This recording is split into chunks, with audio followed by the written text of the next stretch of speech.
다 같이 사도신경으로 우리의 신앙을 하나님께 고백하겠습니다. 나는 전능하신 아버지 하나님, 천지의 창조주를 믿습니다. 나는 그의 유일하신 아들, 우리 주 예수 그리스도를 믿습니다. 그는 성령으로 잉태되어 동정녀 마리아에게서 나시고 본디오 빌라도에게 고난을 받아 십자가에 못 박혀 죽으시고 장사된 지 사흘 만에 죽은 자 가운데서 다시 살아나셨으며 하늘에 오르시어 전능하신 아버지 하나님 우편에 앉아 계시다가 거기로부터 살아있는 자와 죽은 자를 심판하러 오십니다. 나는 성령을 믿으며 거룩한 공교회와 성도의 교제와 죄를 용서받는 것과 몸의 부활과 영생을 믿습니다. 아멘. 찬송가 508장입니다.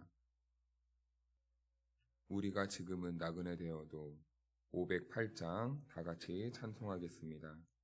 우리가 지금은 나그네 되어도 화려한 천국에 머자 나가리니 이 세상 있을 때 주 예수 위하여 끝까지 힘써 일하세. 주 내게 부탁하신 일 천사도 음모하겠네. 화목해 하라신 구주의 말씀을 온 세상 널리 전하세. 주 예수 말씀이 온 세상 만민들 흉악한 죄에서 떠나라 하시니 이 말씀 듣고서 새 생명 얻으라. 이 기쁜 소식 전하세. 주 내게 부탁하신 일 천사도 음모하겠네. 화목해 하라신 구주의 말씀을 온 세상 널리 전하세. 영생의 복락과 천국에 갈 길을 만 백성 알도록 나가서 전하세. 주 예수 말씀이 이 복음 전하라. 우리에게 부탁하셨네. 주 내게 부탁하신 일 천사도 음모하겠네. 화목해 하라신 구주의 말씀을 온 세상 널리 전하세.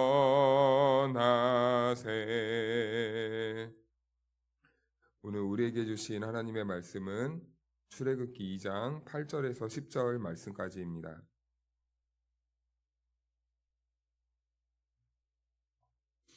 오늘 우리에게 주신 하나님의 말씀은 출애굽기 2장 8절에서 10절 말씀입니다. 한 절씩 교독하겠습니다. 바로의 딸이 그에게 이르되 가라 하매 그 소녀가 가서 그 아기의 어머니를 불러오니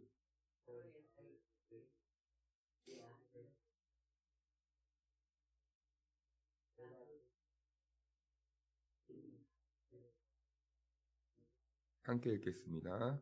그 아기가 자라매 바로의 딸에게로 데려가니 그가 그의 아들이 되니라.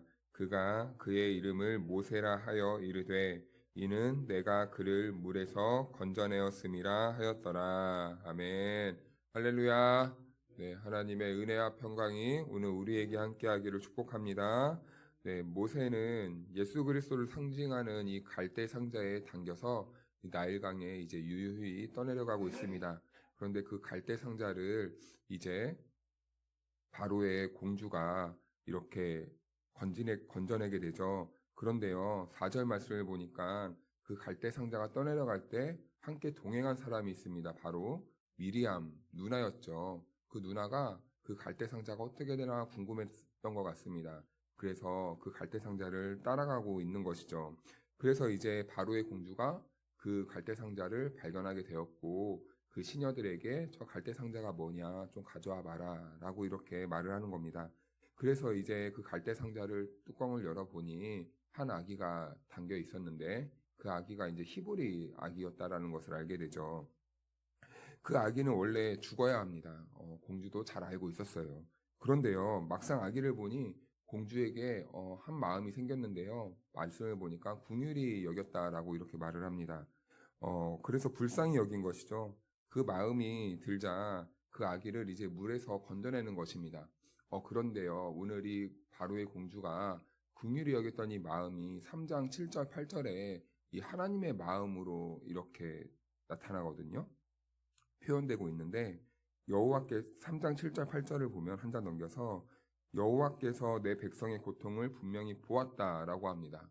그리고 하나님께서 이스라엘의 부르짖음을 들었다라고 하시고 그리고 그들의 근심을 알았다라고 표현하고 있습니다. 한마디로 하나님께서 이스라엘 백성들의 그 고통과 부르짖음과 그 아픔을 보시고 긍휼히 여겼다라는 것이죠. 오늘날 우리가 익숙한 말로 하면 공감해 주셨다라는 것입니다. 그래서 8절을 말씀을 보니까 그들의 아픔에 공감하기 위해서 하나님께서 어떻게 행동하시는가 보니까 내려오셨다라고 이렇게 말씀하고 있습니다. 그 고통에 동참하고자 그곳으로 내려오셨다. 그래 내려오셔서 건져내셨다라는 것이죠.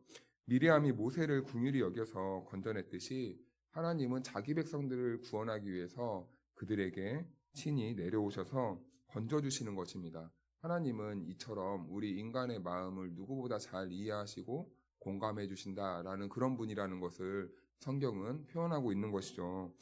누구보다 바로의 정책을 잘 알고 있는 공주는 지금 해서는 안 되는 일을 저질러 버린 거예요. 왜냐하면 그 아기를 긍휼히 여겼기 때문입니다. 그런데 성경에서는 이 바로의 공주처럼 이방인이지만 선한 일을 많이 하는 사람들이 있어요. 이방인이었음에도 불구하고 하나님의 뜻에 동참하면서 하나님의 일에 함께 참여하는 사람들이 있었다라는 것입니다. 그런데요, 때때로 우리는 이런 오해를 할 때가 있습니다. 우리는 선택받았지만 이방인들, 그러니까 오늘날 우리식으로 말하면 예수님을 믿지 않는 사람들은 하나님께서 저주하시고 버림받고 미워했다라고 이렇게 생각하시는 분들이 간혹 있습니다. 그래서 이 복음을 이해할 때도 이 혈통적이나 이렇게 민족주의에 빠질 때가 있는데요. 우리 민족만 구원받고 그리고 또 우리나라만 구원받고 그리고 우리 공동체만 구원받고 이런 식의 논리에 빠져서 우리끼리만 잘하면 되지 뭐 이런 식으로 생각할 때가 간혹 있습니다. 그러다 보니까 복음도 그냥 뭐 민족적으로 아니면 혈통적으로 공동체 중심적으로만 이렇게 우리 교회만 잘하면 되지. 우리 가정만 잘 믿으면 되지. 내 자녀만 잘 믿으면 되고 그리고 우리나라만 잘 되면 되지. 이렇게 잘못된 복음 가치관을 가질 때가 간혹 있습니다. 부시 대통령 때 중동과의 전쟁이 참 많았습니다. 그런데 그 전쟁을요. 어떻게 표현했냐면 성스러운 전쟁이다라고 이렇게 표현을 했어요. 이게 얼마나 교만한 이 주장이었는지 모릅니다. 그런데 그 부시가 그렇게 발언을 할 수 있었던 이유는 주변의 참모들 때문이었다고 합니다. 왜냐하면 이 주변의 참모들이 잘못된 성경관을 가지고 이 부시에게 계속 이렇게 조언을 한 거예요. 이렇게 해야 됩니다. 이렇게 해야 됩니다. 라고 이렇게 잘못된 가르침을 받았기 때문입니다. 그런데 문제는 이 나라가 강대국일수록 그리고 또 때로는 각 개인적으로 힘이 있거나 권력이 있을수록 이렇게 잘못된 이 복음관에 빠질 가능성이 많다고 합니다. 나는 하나님이 복을 주셨어. 그런데 저 사람들은 하나님께서 버린 민족이야. 그래서 멸절당해야 되고 그래서 저 사람들은 끊어내야 되고 이겨야 되고 이런 존재들로 이렇게 생각할 때가 있다는 것이죠. 그런데 여러분 하나님께서 이스라엘을 먼저 구원하신 이유는 무엇일까요? 오늘날 이 시대에 우리를 하나님께서 구원해 주신 그 이유는 무엇일까요? 꼭 이런 겁니다. 마트에 가면은 요즘은 시식 코너가 있습니다. 그런데 그 시식 코너가 있는 이유는 이걸 좀 먹어봄으로써 우리 제품이 어떤 맛인지를 홍보하기 위해서 시식 코너가 있는 것이죠. 한마디로 이 조금을 먹어보면은 전체를 다 아는 겁니다. 샘플을 말하는 것이죠. 이스라엘 백성들은 지금 하나님의 입장에서 샘플인 것입니다. 그래서 이 이스라엘 민족을 통해서 하나님께서는 전체를 이렇게 구원하고 싶었는데 그 목적을 가지고 이스라엘 백성들이 선택을 받았는데 지금 큰 오해를 했던 것이었죠. 그래서 우리가 복음을 민족주의적 그리고 정치적으로 이런 가치관에서 이해하려고 한다면 우리의 신앙은 올바른 길로 가지 못하고 큰 혼란에 빠질 수도 있다라는 것입니다. 우리는요, 아무리 이해가 되지 않고 그리고 싫은 사람 그리고 싫은 나라 이런 나라를 하더라도 하나님은 나의 감정과 관계없이 모든 민족과 모든 나라를 사랑하고 있다라는 것을 우리는 알아야 돼요. 그래서 우리는 또 민족적으로 저는 친일파는 아니지만 민족적으로는 우리가 일본에게 많은 이 아픔의 감정이 있을지라도 결국에는 돌고 돌아서 그 일본까지도 우리가 품어낼 수 있는 그 넉넉한 마음이 우리들에게 있어야 된다라는 것입니다. 또 하나님은 인간을 구원하기 위해 얼마나 많은 이방인과 연약한 사람들 이들을 사용하셨습니까? 그러니까 택했다는 말은요. 또 다른 말로 하나님께서 우리를 그만큼 사랑하신다라는 이 말로 이해할 수도 있는 것입니다. 이처럼 하나님은 우리를 사랑하시듯이 온 민족 모든 사람들을 동일하게 똑같이 사랑하시고 그들이 구원받기를 원하신다라는 것을 말씀해주고 있는 것입니다. 그래서 7절에 그 상황을 지켜보던 모세의 누나 미리암이 공주에게 한 가지 제안을 해요. 이제 공주가 그 바구니를 건졌고 그 아기를 보잖아요. 그래서 이제 그 따라가던 누나 미리암이 쪼르륵 달려가서 참 맹랑했던 것 같습니다. 무슨 생각을 이렇게 했는지 모르겠어요. 그래서 제안을 하는 겁니다. 제 공주님, 이 아기에게 그 젖을 먹일 그 유모가 필요하지 않습니까? 적당한 사람이 한 명 있습니다. 제가 데리고 올까요? 라고 이렇게 말을 하는 겁니다. 그래서 공주가 그 승낙을 하고 데려온 사람이 바로 모세의 엄마 요게벳이었다라는 것이죠. 하나님의 섭리는 참 이런 것을 볼 때 참 재미있습니다. 그래서 어떤 이 목사님은 이렇게 표현하더라고요. 이 세상에서 유일하게 자기 자식을 키우면서 돈을 받고 키운 사람은 요게벳이 유일했다라고 이렇게 말을 하는 분도 있습니다. 그런데 우리는 여기에서 공주의 입장을 한번 생각해 보아야 될 것 같습니다. 공주가 이 사실을 진짜 몰랐을까? 이 공주는 정말 세상 물정 아무것도 몰라서 그냥 이 상황을 그냥 자연스럽게 받아들인 것일까라고 생각해 보았을 때 왠지 모르게 좀 안 그랬을 수도 있을 것 같습니다. 왜냐하면은 히브리 아이라는 것도 알고 있었고 그 마음에 긍휼한 마음이 이렇게 들었고 그리고 지금 요게벳이 때마침 이렇게 나와 있었고 또 때마침 준비된 유모가 이렇게 딱 온 거예요. 이 상황을 봤을 때 이것을 정말 아무것도 모르고 공주가 받아들였을까? 그런데 그건 아닌 것 같습니다. 이런 것을 보니까 하나님은 모든 이 조건과 상황을 뛰어넘는 정말 그 하나님이라는 것을 우리는 발견하게 됩니다. 하나님은 사람의 상식과 상식을 뛰어넘어서 역사하시는 분이고 그리고 우리를 위해 자기 아들도 그래서 내어 놓으실 수 있었던 것입니다. 자기의 상식과 우리들의 상식과 우리들의 모든 조건, 우리들의 모든 가진 이 이성들을 뛰어넘는 그 하나님의 놀라운 은혜다라는 것입니다. 그런데 중요한 장면은요, 그 다음부터 나옵니다. 8절에서 9절을 보니까 요게벳이요, 이 모세를 이 왕궁으로 출퇴근하면서 키운 게 아니라요, 자기 집으로 데려가서 키웁니다. 그래서 그 아기가 10절 말씀을 보니까 젖을 떼자마자 공주의 아들이 이제 되었다라고 이렇게 말을 해요. 그리고 바로의 이 딸 공주가 그 아들의 이름을 지어준 겁니다. 그래서 모세라는 이름은 요게벳이 지은 게 아니라 바로의 공주가 이 공주가 지어준 거예요. 그래서 이 모세라는 이름은 히브리식 이름이 아니라 애굽식 이름이었습니다. 즉 모세가 구원을 받고 바로의 딸에게 입양되었듯이 이제 하나님의 백성들도 예수 그리스도를 통하여서 건짐을 받고 하나님의 백성으로 이렇게 입양된다라는 그 뜻이 지금 여기에 담겨져 있는 것이죠. 하나님은 우리를 구원하셔서 자기 백성, 자기 자녀로 삼으시려고 우리를 구원하신 것입니다. 그러니 우리의 왕이시고 우리의 아버지가 되시는 분이 바로 하나님 아버지시라는 것을 알 수 있죠. 그래서 히브리서 11장 24절 말씀을 보니까 이렇게 말씀하고 있습니다. 믿음으로 모세는 장성하여 바로의 공주의 아들이라 칭함 받기를 거절하고 성도들에게 상황이 어려울 때도 믿음이 필요합니다. 그런데요. 어려울 때뿐만 아니라 상황이 좋을 때도 사실은 믿음이 필요합니다. 그래서 믿음은요, 악한 죄만 이기는 능력이 아니라 좋은 것이 우리들에게 주어질 때도 그것이 만약에 아니라면 아니라고 거절할 수 있는 이 믿음이 있어야 된다라는 것이죠. 이것도 바로 믿음으로 인한 용기입니다. 그런데 우리가 때로는 가끔 잘못된 가치관 때문에 어려울 때만 하나님을 찾다가 우리가 잘 될 때는 하나님을 찾지 않는 경우도 있고, 그리고 하나님께서는 우리들을 사랑하시니까 우리들에게 항상 좋은 물질만 주실 거야 라고 이렇게 생각할 때가 있습니다. 그래서 내 일이 잘 풀린다거나 아니면 내 어려운 상황이 즉각적으로 해결되면은 이건 무조건 하나님이 주신 나에게 복이야 라고 이렇게 생각할 수도 있는데, 사실은 우리가 여기에서도 영적인 이 더듬이를 잘 이렇게 발달을 시켜야 됩니다. 이것은 하나님이 주신 복일 수도 있고 하나님이 주시지 않은 복일 수도 있다라는 것이죠. 그래서 이것도 분별하여서 이것이 만약에 정당한 방법이나 깨끗한 방법이나 선한 방법으로 나에게 주어지는 이득이 아니라면 이것도 우리가 거절할 수 있는 그 믿음과 용기가 필요하다라는 것입니다. 모세는요, 공주의 아들로 사는 것이 가장 좋은 선택지였습니다. 인간적으로 볼 때는요.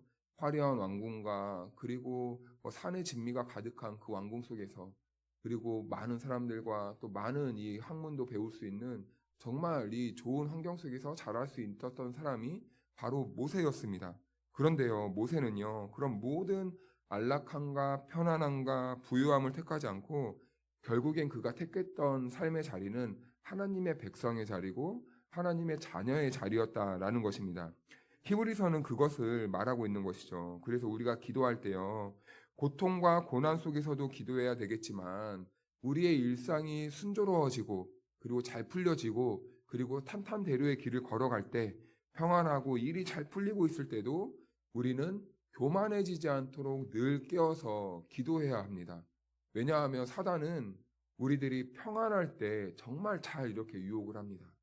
그래서 우리는 그것들을 잘 분별할 수 있도록 더 우리가 어려울 때보다 더 힘써서 기도해야 되고 더 하나님께 겸손해야 되고 하나님의 뜻이 무엇인지를 늘 깨워서 기도할 수 있어야 되겠죠. 두 산파, 그리고 공주, 요게벳, 미리암, 이 여성들이 지금 어떻게 하고 있습니까? 바로가 세운 계획을요, 무너뜨리고 있는 그 역할을 하고 있었습니다. 하나님의 일은요, 힘과 능력과 논리가 아니다라는 것을 보여주었죠. 우리는 모든 역사의 주권과 통치가 하나님께 있음을 그래서 믿어야 합니다. 또한 그 역사를 이루어 가시는 과정에서 여인들이 내어놓은 믿음과 헌신이 있었다는 것도 우리는 결코 잊어서는 안 됩니다. 하나님의 뜻이 있을 때 그 뜻을 가능하게 할 수 있는 사람들, 바로 하나님께 헌신된, 순종하는 믿음의 사람들이 있었다라는 것을 우리는 또 기억해야 할 것입니다. 나는 믿음이 없어 보일 때가 있습니다. 가진 것이 없어서 내가 어떻게 이 일을 감당할 수 있을까 고민이 될 때도 있습니다. 내 상황과 여건이 안 돼서 나 같은 사람이 어떻게 하나님의 일을 감당할 수 있을지 이렇게 생각할 때도 있습니다. 그리고 우리는 힘이 없다, 내가 도울 수 있는 힘과 능력이 없다 이렇게 생각할 수도 있겠지만 여러분, 우리는 그렇게 생각하지 않아야 합니다. 우리는 하나님의 토부이기 때문입니다. 하나님이 우리를 보실 때 가장 좋다 이렇게 여겨주시고, 그리고 하나님이 우리를 우리의 삶의 자리로 보내실 때는 가장 알맞게 좋은 자리로, 우리가 감당할 수 있는 자리로 보내셨기 때문입니다. 오늘 이 여인들, 정말 말도 안 되는 그 일을 했던 그 여인들, 세상에서 신이라고 불렸던 그 바로의 명령에도 그 앞에서도 하나님의 뜻대로, 하나님의 선하신 뜻대로 살아갈 수 있었던 그 사람들을 보면서, 사랑하는 여러분, 오늘 하루도 우리도 보내시는 그 자리에서 선한 긍지를 가지시고 믿음으로 주어진 삶을 잘 감당하며 살아갈 수 있는 순종의 사람들, 헌신의 사람들, 그래서 하나님의 뜻을 이루어드리는 복 있는 삶이 될 수 있기를 주님의 이름으로 축복하고 축원합니다. 기도하겠습니다. 참 좋으신 하나님 아버지, 감사를 드립니다. 오늘 하루도 우리들의 삶을 복되게 하셔서 하나님께서 호흡을 허락하여 주시고 또한 두 다리에 또한 우리의 육신에 건강을 허락하여 주셔서 우리가 믿음으로 이 자리에 나와 하루의 시작을 말씀으로 기도로 시작할 수 있도록 허락하여 주시니 감사합니다. 우리를 통하여서 하나님께서 계획하신 뜻이 있기에 하나님의 뜻을 이루고자 우리를 이 자리로까지로 인도하신 줄로 믿습니다. 하나님, 오늘 이 시간 우리가 기도할 때에 하나님의 뜻을 깨닫게 하시고 우리가 있어야 될 자리를 알게 하시고 우리가 행동해야 될 삶의 방향과 삶의 목적을 깨닫게 하셔서 하나님, 오늘도 부르신 그 자리에서 우리가 하나님의 선한 목적을 가지고 순종할 수 있는 믿음을 부어 주옵소서. 그래서 우리를 통하여서 하나님의 나라가 더욱더 확장되게 하시고 믿지 않는 하나님의 자녀들이 하나님의 복음을 듣고 하나님께로 돌아와서 결국에는 하나님께 예배하고 영광 돌리며 살아갈 수 있도록 우리를 사용하여 주옵소서. 하나님, 우리는 세상을 살아가면서 항상 여러 가지 갈등 속에서 살아갑니다. 이것을 선택해야 될지 저것을 선택해야 될지 이것이 옳은 길인지 저 길이 옳은 길인지 갈등하고 고민할 때가 있습니다. 하나님 아버지, 그러나 그럴 때마다 우리가 나의 육체의 욕망과 나의 뜻을 내려놓고 오직 살아계시고 우리를 사랑하시는 그 하나님의 선하신 뜻과 목적을 기억함으로 말미암아 우리들의 삶이 때로는 손해여도 그 길을 선택할 수 있는 믿음과 용기를 허락하여 주시옵소서. 그래서 하나님만을 기쁘시게 해드릴 수 있는 우리들의 삶이 되도록 허락하여 주옵소서. 하나님, 오늘 이 시간 우리가 기도할 때에 우리들의 입술을 주장하여 주시고 우리들의 연약함을 도와주시고 우리들에게 더 큰 믿음을 불어넣어 주셔서 우리가 믿음으로 기대하는 마음으로 주님께 기도하며 나아갈 때에 하나님께서 하늘에서 들어주시고 우리들의 모든 기도에 빠짐없이 응답해 주시기를 간절히 원합니다. 성령님, 우리의 기도를 도와주옵소서. 하나님, 이 시간 나오고 싶지만 여러 가지 상황과 육신의 어려움 때문에 나오지 못한 성도들도 있습니다. 하나님 아버지, 어디에 있든지 우리 주님께서 함께하여 주시고 우리 주님께서 은혜로 동행하여 주셔서 오늘 하루의 삶에서도 하나님의 뜻을 이루며 살아가는 복 있는 주님의 자녀들 될 수 있도록 함께하여 주옵소서. 감사를 드리오며 거룩하신 예수님의 이름으로 기도하옵나이다. 아멘. 하늘에 계신 우리 아버지, 아버지의 이름을 거룩하게 하시며 아버지의 나라가 오게 하시며 아버지의 뜻이 하늘에서와 같이 땅에서도 이루어지게 하소서. 오늘 우리에게 일용할 양식을 주시고 우리가 우리에게 잘못한 사람을 용서하여 준 것 같이 우리의 죄를 용서하여 주시고 우리를 시험에 빠지지 않게 하시고 악에서 구하소서. 나라와 권능과 영광이 영원히 아버지의 것입니다. 아멘. 우리 시간 기도할 때에 말씀을 먼저 기억하면서 함께 기도하시기를 바랍니다. 그리고 또 우리 교회가 성령님의 능력으로 부흥되는 교회가 될 수 있도록 함께하여 주시고 또한 우리 오늘 수요 기도회가 있는데 수요 예배가 있는데 그 예배가 정말 하나님이 함께하시고 하나님을 만나는 예배, 하나님이 기뻐하시는 예배가 될 수 있도록 우리 같이 기도해 주시고 또한 우리 성도들을 기억하시면서 여러 가지 어려움 속에 있는 성도들을 위해 주님의 이름 한번 부르고 기도합니다. 주여.